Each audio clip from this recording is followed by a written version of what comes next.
Pois bem. Bom dia para quem chegou depois.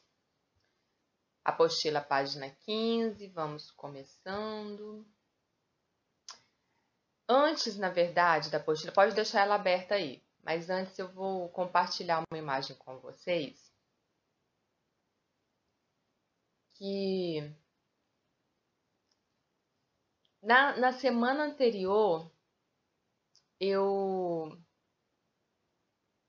aquela semana que a gente analisou algumas publicidades, foi encerrar a aula e aparecer para mim uma publicidade que eu achei muito criativa, gente. E eu guardei para mostrar para vocês na aula. Eu postei no Instagram, então talvez alguns de vocês já tenham visto na postagem lá no Instagram. E além da criatividade, eu queria que a gente discutisse algumas coisas que aparecem aqui. Eu achei muito criativo. Então, repito, assim, diretamente, essa imagem não tem relação. Essa imagem não tem relação direta com o nosso assunto de hoje. Eu digo direta porque, de qualquer maneira, é linguagem, é texto. Essa imagem apareceu para mim, não sei como, não me lembro agora. Não me lembro se foi Instagram, não me lembro mais onde foi. Eu sei que ela apareceu e aí eu salvei porque, coincidentemente, a gente tinha acabado de olhar umas publicidades e eu guardei para mostrar para vocês. É uma publicidade de um carro de transporte, né? Fretes e mudança. Olha, a questão, por que eu quis mostrar para vocês?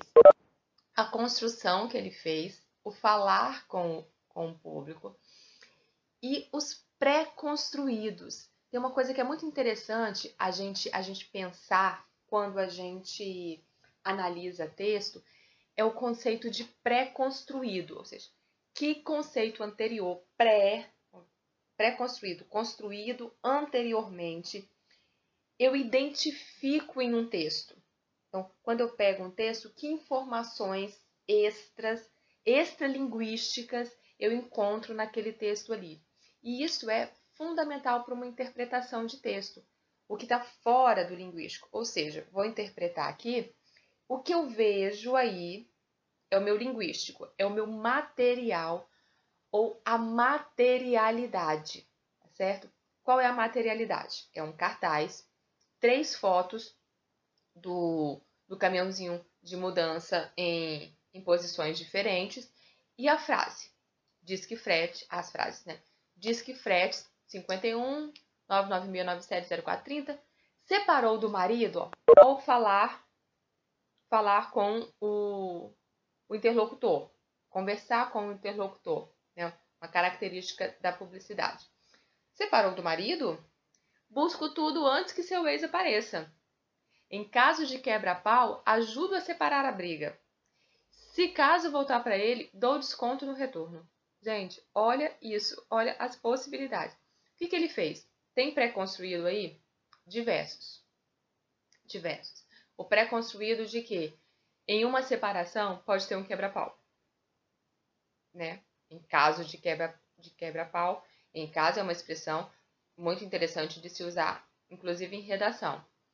E se caso, olha a diferença linguística, em caso e se caso, se houver essa possibilidade, eu dou o desconto no retorno, tá certo? Então, também, outro pré-construído. Primeiro pré-construído, pode haver um quebra-pau durante a separação. Segundo pré-construído, pode ser que ela se arrependa e resolva voltar. Para ele. Estas informações são as informações que a gente chama de pré-construído. E é o que ele utiliza para poder construir esta materialidade aí, ok? Qual a diferença entre em caso e se caso? O se caso, ele é menos provável, porque ele é uma condição, né? ele é menos provável, tá? Se você vê que, por exemplo, ele indica ali que é mais provável haver um quebra-pau. Então, em caso disso, em caso daquilo, havendo isso, havendo isso. Agora, o se já é mais uma dúvida, já é mais é menos provável. Não é improvável, mas é menos provável. Olha o detalhezinho, né? O detalhezinho em uma preposição. Aí é interessante, essas locuções são interessantes para você colocar em uma redação. Tá? Em caso de polêmica, né? Em caso de uma desestruturação na educação brasileira, o governo poderia fazer aquilo, eu vou trabalhando. O em caso dá mais certeza. Dá menos dúvida. É algo mais possível de acontecer. Não é que é certo de acontecer, porque ó, eu não tenho certeza que vai ter a briga. Né? Não tenho certeza. Mas eu tô achando... Mas até na ordem... Olha uma coisa interessante. Até a ordem que ele colocou. Isso faz diferença numa interpretação. Colocar primeiro o quebra-pau, né? E depois o caso de voltar. Então, para quem elaborou o cartaz, ele acha mais provável ter um quebra-pau do que ter a volta do casal, entende? Então é uma questão assim de progressão, certo? Mas eu achei assim, é um cartaz, olha, e repara, né? Ele fala diretamente para um público, né? Fala diretamente para um público. Eu achei assim, gente, de uma criatividade imensa. É Rio Grande do Sul. Eu fui olhar o prefixo. É Rio Grande do Sul. Algum comentário?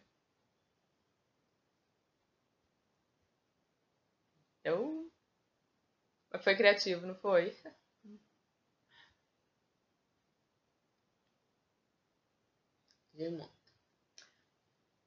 Pois bem. Vamos aqui no resumo. Então, a gente vai seguindo aqui a apostila.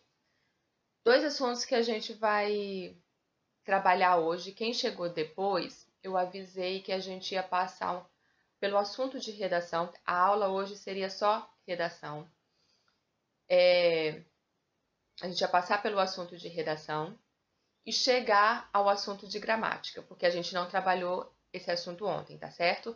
Então, a gente vai fazer esse percurso aqui pela apostila, começando finalzinho da página 14, na verdade, né? Finalzinho da página 14, começando com resumo, e nós vamos passando até chegar em concordância, que é a gramática, ok? Bom, gente, olha só. O resumo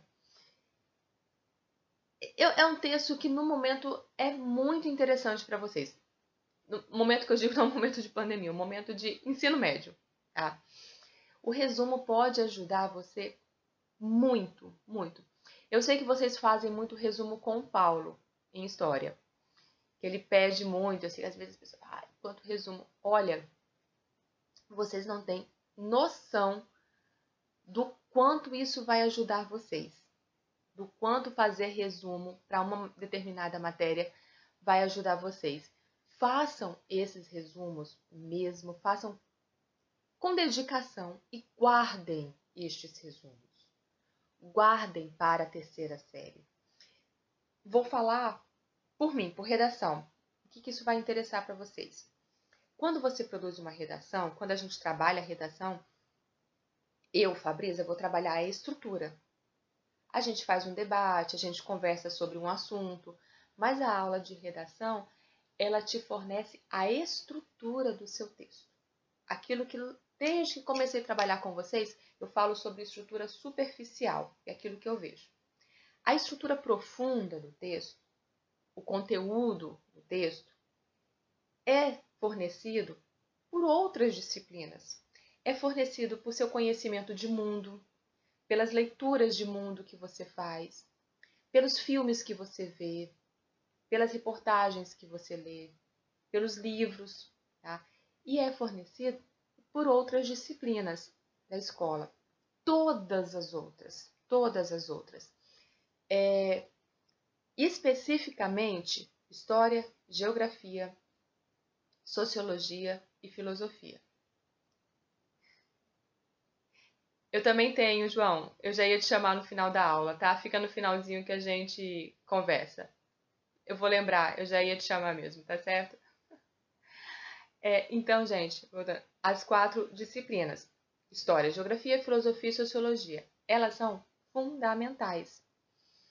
E aí, essas matérias, quando vocês estiverem estudando, vocês vão fazendo anotações, resumos, porque aí pensa só, quando eu escrevo uma dissertação, eu tenho que fazer para justificar o meu argumento, para defender meu argumento, eu preciso uma alusão histórica.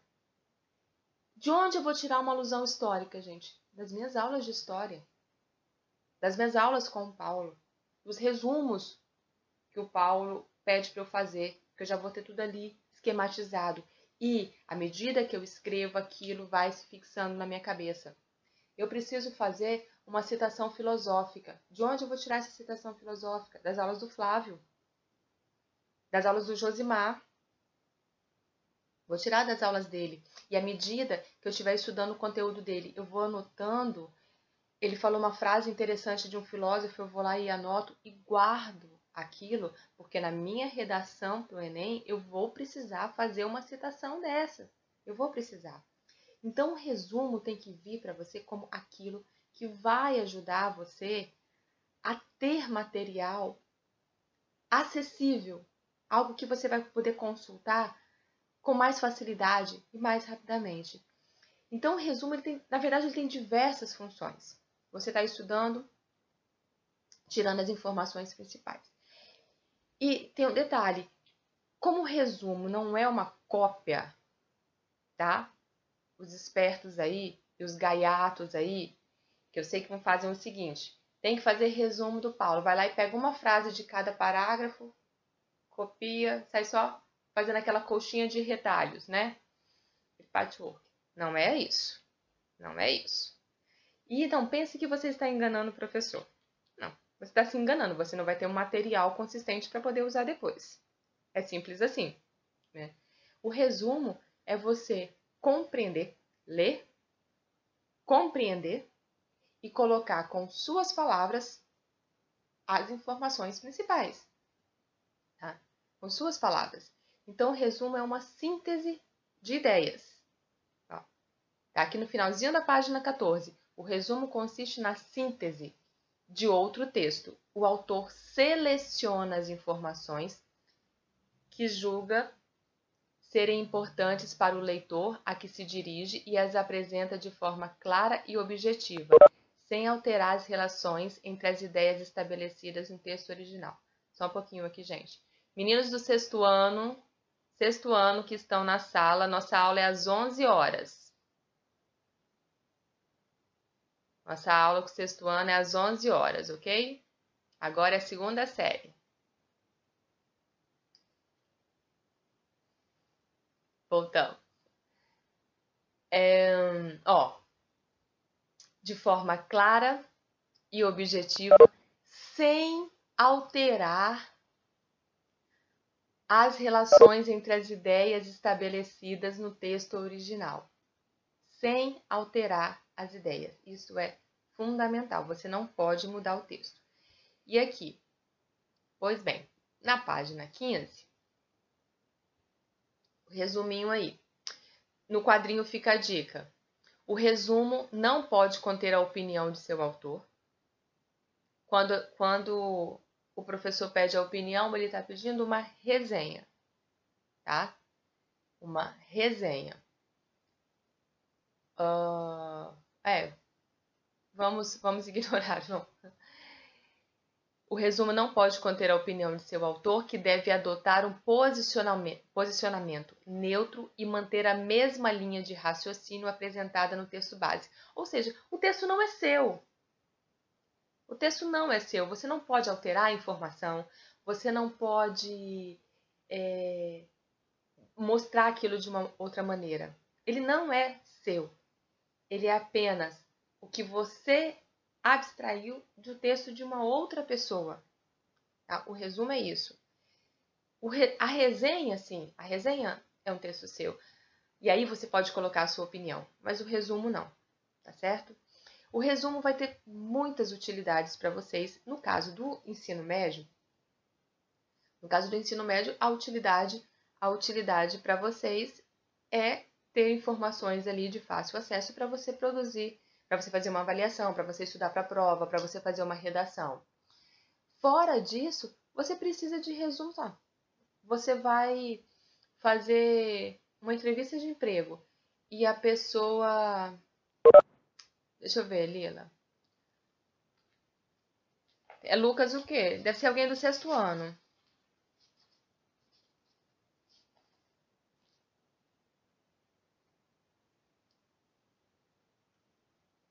Ele não é do 2º.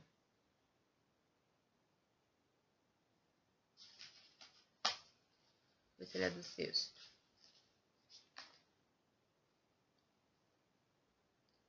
Lucas Barcelos é 6º. É. Ô, Lucas, nossa aula é às 11. Essa aula agora é da 2ª série. Ô tia, desculpa. Eu achei que... Pera. Tá? Volta às 11, tá?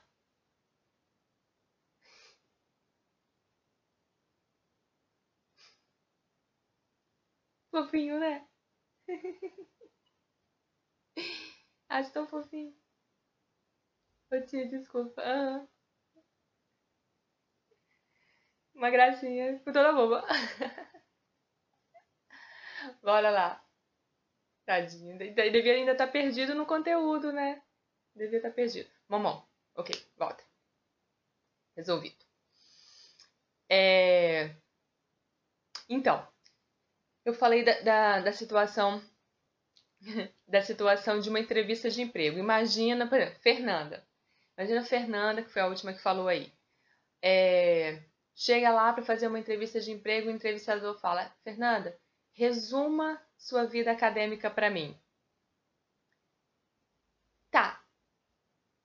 Aí o que acontece? Ela ia resumir tendo que pensar assim: é o que eu quero falar de mim, mas o que interessa falar nesse momento. Né? O que interessa falar nesse momento. Então, os pontos importantes do resumo é o que eu tenho para falar e o que interessa falar naquele momento ali. Ok? Vamos seguindo. Vocês se empolgam aí com os meninos do 6º ano. Olha, confiram aí as alternativas.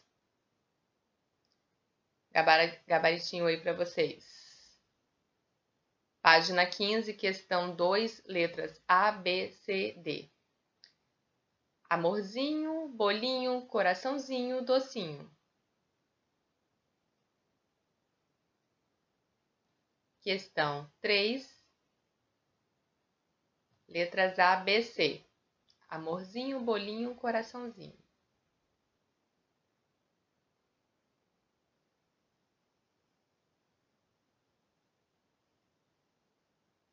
Pera, tô perando. Quer perguntar? Quer conferir? Repito. Você não tá olhando na tela não, João?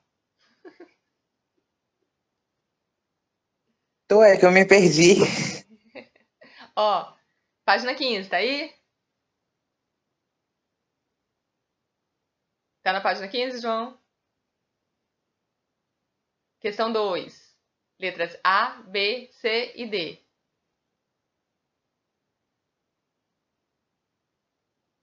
Questão 3. Letras A, B e C. A questão 4, que é para responder, eu vou responder aqui o geral da ideia, viu, gente? Porque ele vai falar assim: responda as questões analisando comparativamente o artigo de divulgação científica, o resumo.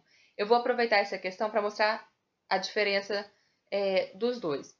Olha só, muitas vezes o resumo aparece no início de um artigo de divulgação científica, tá? Porque o que acontece? Usem o nome. Eu falo isso constantemente para vocês. Em linguagem, usem sempre a nomenclatura para poder facilitar. Então, ó, artigo de divulgação científica. um artigo é um texto mais extenso. Tá? Uma média, não é regra, mas uma média é que um artigo ele tenha 8, 10 páginas, assim, mas não é regra, ok? E para que serve? Olha a nomenclatura. Artigo de divulgação científica. Eu escrevo um trabalho para divulgar uma pesquisa científica que eu estou trabalhando, ou que eu trabalhei, ok? O resumo.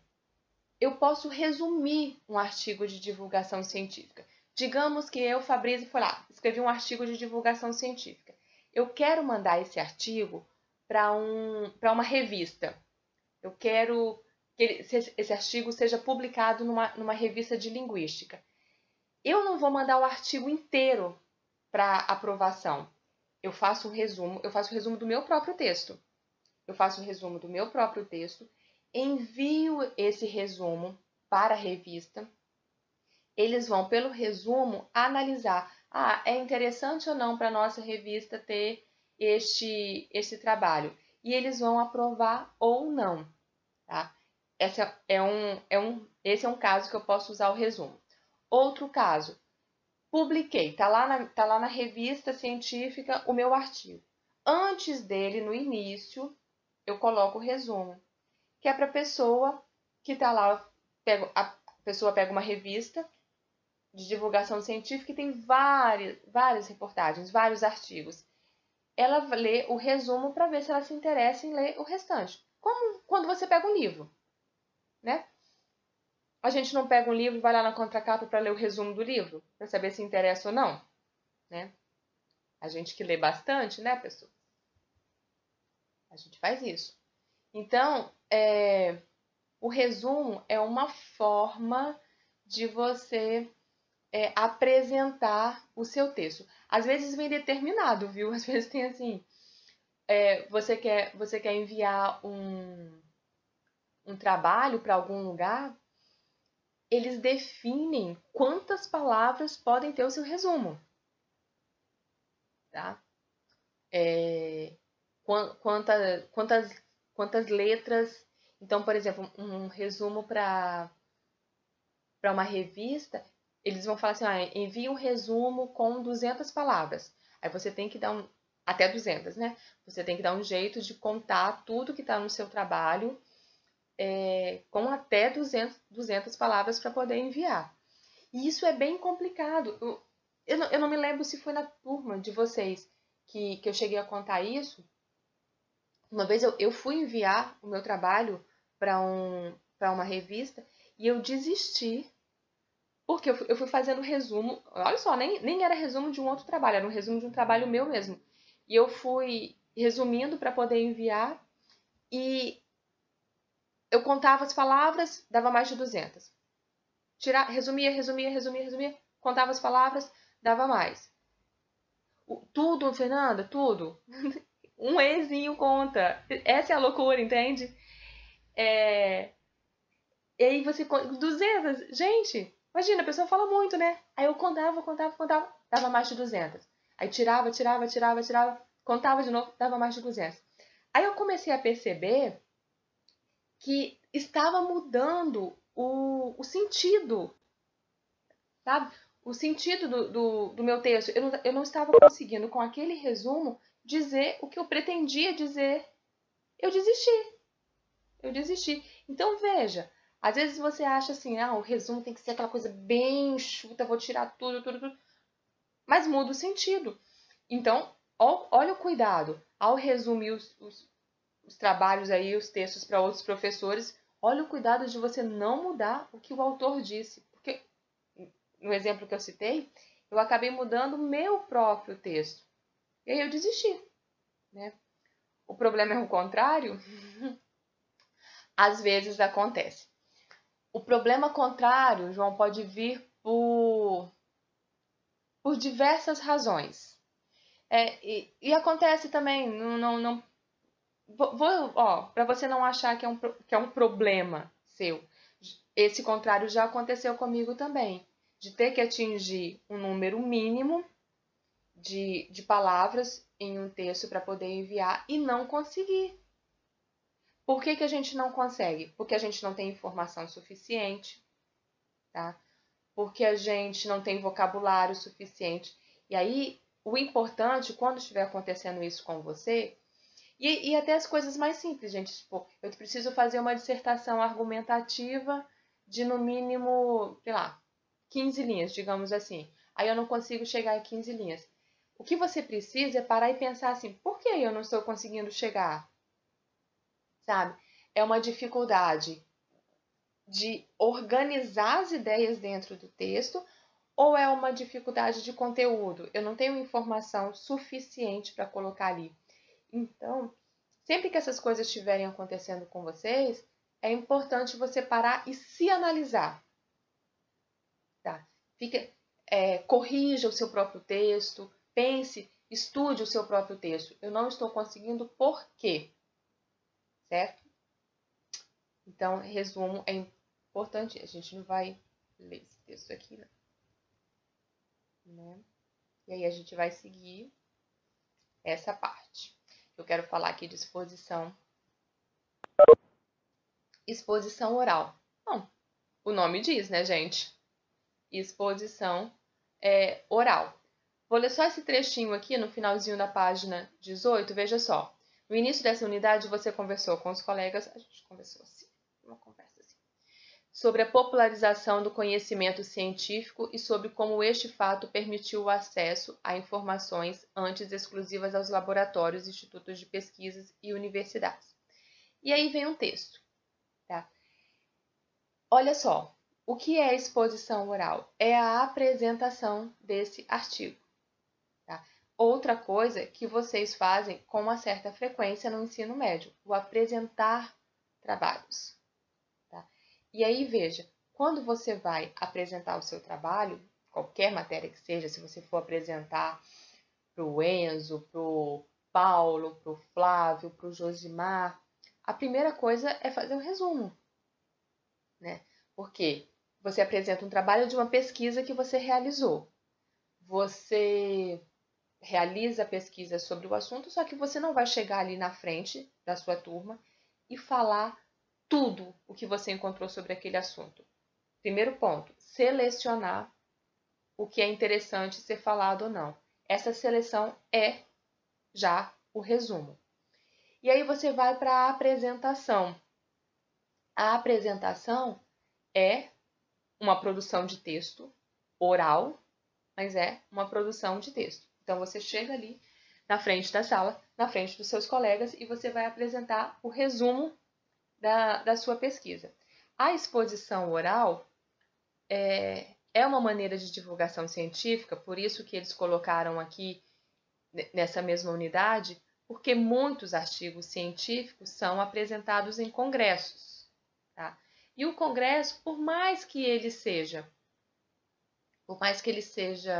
direcionado especificamente para quem é da área, nada impede, por exemplo, nada impede que vocês, alunos de ensino médio, ficaram sabendo sobre um congresso de uma área que você tem interesse, uma área que você tem vontade de trabalhar, qualquer que seja a área.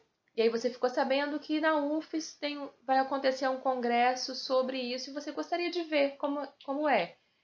E aí, já chego lá. E aí você iria para o congresso. Congresso seria... Tá, deixa eu voltar, desculpa. Foi ao meu pré-construído, todo mundo sabia. Congresso é um evento acadêmico, várias palestras, na verdade, Yasmin. Na verdade, isso. Quando eu posso, por exemplo, vamos ter uma palestra, uma palestra. Quando eu tenho um conjunto de palestras, e aí não só palestra, pode ter oficina, pode ter mesa redonda, vários eventos. O congresso reúne vários eventos no mesmo ambiente, no mesmo momento, tá? Então, e acontecem simultaneamente, tá? Vai ter um congresso, tô dando exemplo de linguística, né, gente? Porque eu só conheço o exemplo de congresso de linguística, tá? Então, vai ter um congresso de linguística na UFES. Aí, eles divulgam antes o programa. E você escolhe. Eu quero assistir. Tal horário vai ter a palestra tal tal horário vai ter uma oficina, tal horário vai ter um mini curso, comum tem mini curso. E aí você vai escolhendo o que você quer participar ali. Verdade. Não, é diferente, Yasmin. É interessante a gente pensar no Congresso como algo político, né? Como algo político. Então, o Congresso, ele tem a intenção de divulgar, né? A gente está trabalhando aqui com um artigo de divulgação científica. Então, em Congresso, tem uma série de pesquisadores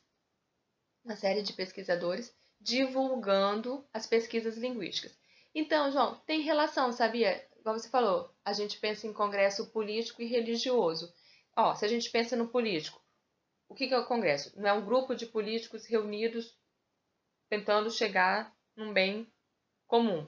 O congresso religioso também é uma junção, né? Quando você pensa em congresso religioso, você não pensa em um grupo pequeno, né? O congresso científico é isso também, sabe? Se reúne um número grande de pessoas que têm um interesse em comum, interesse num tema em comum. E é tão específico que, por exemplo, no caso de linguística, que é a minha área, a linguística tem muitas divisões, tá? Sociolinguística, análise do discurso, enfim, tem várias áreas. E o congresso vai especificar. Então, não é um congresso de linguística, é um congresso de análise do discurso, é um congresso de linguística aplicada, é um congresso de semântica, sabe? E aí vem todas as pessoas, e aí se divulgam, e pode vir, por exemplo, se tiver um congresso na UFES, pode vir gente de qualquer parte para poder participar e divulgar a pesquisa dela. Por que é interessante divulgar? Quando a gente começou esse assunto lá atrás, quando a gente estava vendo artigos de divulgação científica, eu falei para vocês, pesquisas científicas recebem financiamento. Em troca de quê? Em troca de levar um resultado para a comunidade, em troca de levar um bem para a comunidade. A universidade pública ela tem que devolver para a comunidade geral benefícios. Então, ela recebe financiamentos e ela tem que devolver isso para a comunidade. E uma maneira de mostrar o que ela está devolvendo são esses artigos de divulgação científica que aparecem normalmente em congresso. Nesta época de pandemia, muitos congressos estavam agendados. Muitos, porque acontece em congresso frequentemente, gente. A UFES quase toda semana tem, porque tem em áreas diferentes. E muitos congressos estão sendo online também, né? Do mesmo jeito que a nossa aula passou a ser online, os congressos também. Se vocês quiserem, tem curiosidade, olha, uma coisa que congresso é uma coisa muito legal. Participar do congresso, eu acho que é uma das melhores coisas da vida acadêmica. Vida acadêmica, faculdade, graduação, pós-graduação, independente da área que você pensa em seguir, tá? Independente do curso que você tenha vontade de fazer. Congresso é um dos eventos mais interessantes, porque assim, tem toda a questão de conteúdo, tem contato, aí você conhece gente de diversos lugares, assim, gente com pesquisas interessantes. Participar de congresso é muito legal. Dei uma olhada, entra no site da UFES, que eles colocam lá os congressos que estão acontecendo agora online, né? Quem sabe a gente vê algum, depois que passar isso tudo, vê algum congresso, né, que não vai ser online e a gente vai na UFES um dia assistir um congresso. É um evento muito legal. E lá, tudo é apresentado por meio de resumo e por meio de artigo científico. Verdade, João. Tomara que a gente volte a encontrar essas coisas e perambular pelas ruas, né? Vocês estão vendo, gente, como as coisas... Assim, 2 pontos que eu queria que vocês percebessem aqui é a questão... Vou descendo aqui enquanto eu falo, tá? Aí depois eu falo a página para vocês. 2 pontos que eu acho interessante é de vocês perceberem assim. Primeiro, os textos, eles se interligam. Então, um resumo não é um texto que surge do nada para nada. Ele pode aparecer, ou aparece numa prova, né? O professor pode pedir para você, em uma prova, para você resumir alguma ideia que foi discutida na sala de aula. Então, o resumo é um texto muito presente na nossa vida. Cotidiano mesmo, conta pra mim, você assistiu um filme, foi legal? Conta pra mim como é que foi o filme. Você está resumindo o filme pra mim. O livro que você leu, ele fala sobre o quê? Aí você vai contar. Então, resumo é um tipo de texto que pode ser oral e pode ser escrito, e ele aparece em diversas situações, né? Diversas situações. E a questão do artigo científico é apenas ele ser formal. É um texto mais formal. O outro ponto que eu quero que fique claro para vocês, os exemplos que eu dei são exemplos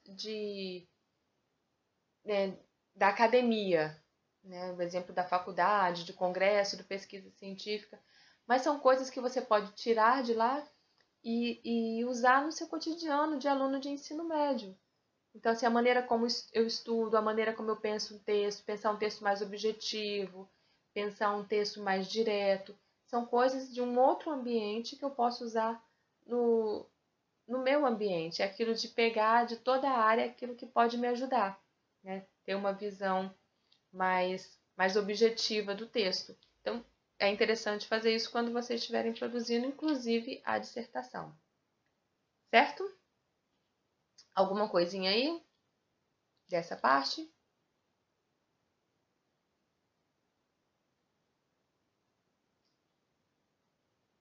Então, vamos lá. Então, como eu falei antes, a gente ia partir daquele conceito de redação e começar o conceito de gramática de concordância. Começar, a gente tem poucos minutos pela frente aí, só para dar uma ideia, né, do conceito geral de concordância. É um assunto extremamente importante. Eu comentei já algumas vezes com vocês que o INEP sempre divulga página 28, perdão, esqueci de falar. Página 28. Concordância verbal, casos gerais. Aí já, ó a interpretação de texto, né? Se a gente vai começar com casos gerais, é porque depois vem os casos específicos, as exceções, os detalhes. Sempre, né? Olha só, gente.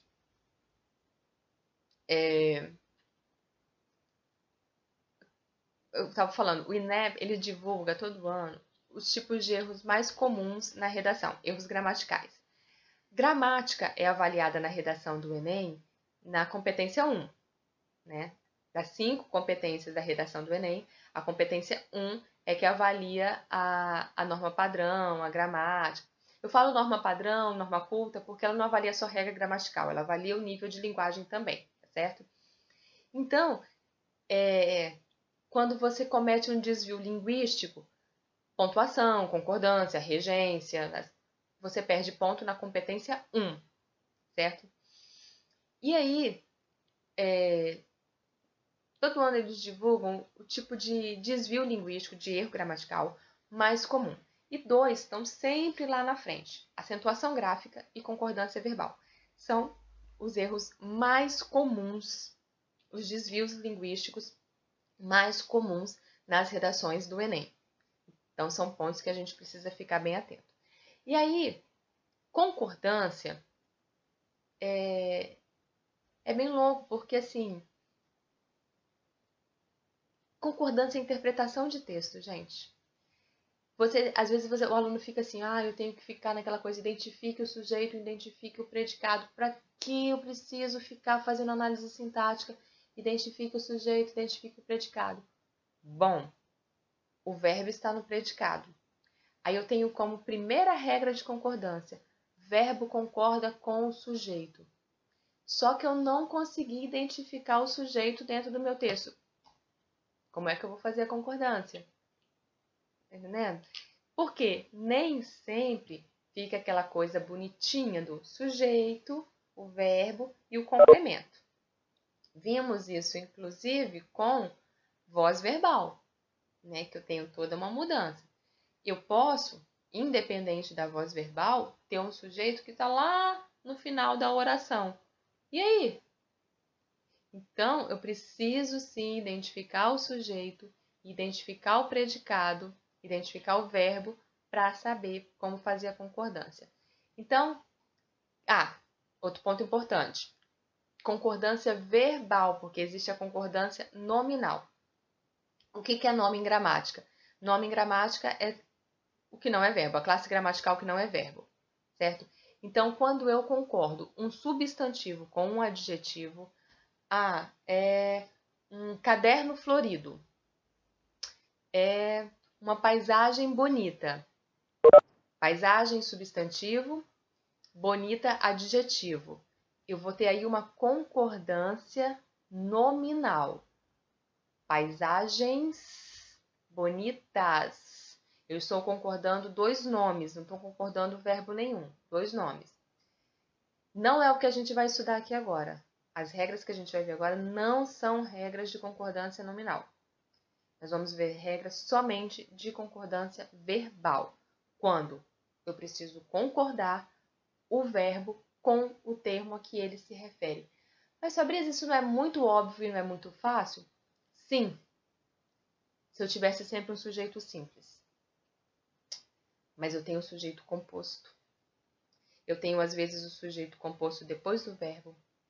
Eu tenho o sujeito indeterminado. Eu tenho o sujeito oculto. E eu tenho o sujeito inexistente. Então, nem sempre vai ser tão simples concordar o verbo com o sujeito. Porque é muito lindo, né? Concordância verbal. O verbo concorda com o sujeito a que ele se refere. Cadê o sujeito da frase? Não, essa frase é sujeito inexistente. E eu vou concordar como? Então, já estão percebendo o que vai aparecer aí de caso especial, não é? Já vão percebendo. Pois bem, vamos nos concentrar nesse momento só na concordância verbal de casos gerais. Cartazinho aqui. A fila anda, mulheres poderosas não choram. Lascou. Descobri que não sou uma mulher poderosa. Choro horrores. Pois bem, identifique a forma verbal que compõe o título do livro. A fila anda é o título do livro. Forma verbal, anda. Qual é o sujeito da forma verbal? De quem eu estou falando? A fila. Observe o subtítulo do livro e identifique a forma verbal. Subtítulo: Mulheres poderosas não choram. Forma verbal: choram. Qual é o sujeito dessa forma verbal? Mulheres poderosas. Não é só mulheres. Mulheres poderosas. Observando a flexão de número, singular e plural, das formas verbais que compõem o título e o subtítulo do livro, o que se pode concluir? O verbo concorda com o sujeito a que ele se refere. Regra geral. Primeira regra de concordância. O verbo concorda com o sujeito a que ele se refere. A fila, singular. Anda, singular. Mulheres poderosas, plural. Não choram, plural. E assim a gente vai encerrar essa parte hoje para poder ficar só com as dúvidas e eu conversar com quem eu preciso conversar. E a gente encerra com a regra geral de concordância verbal. O verbo concorda com o sujeito a que ele se refere. Por enquanto, isso.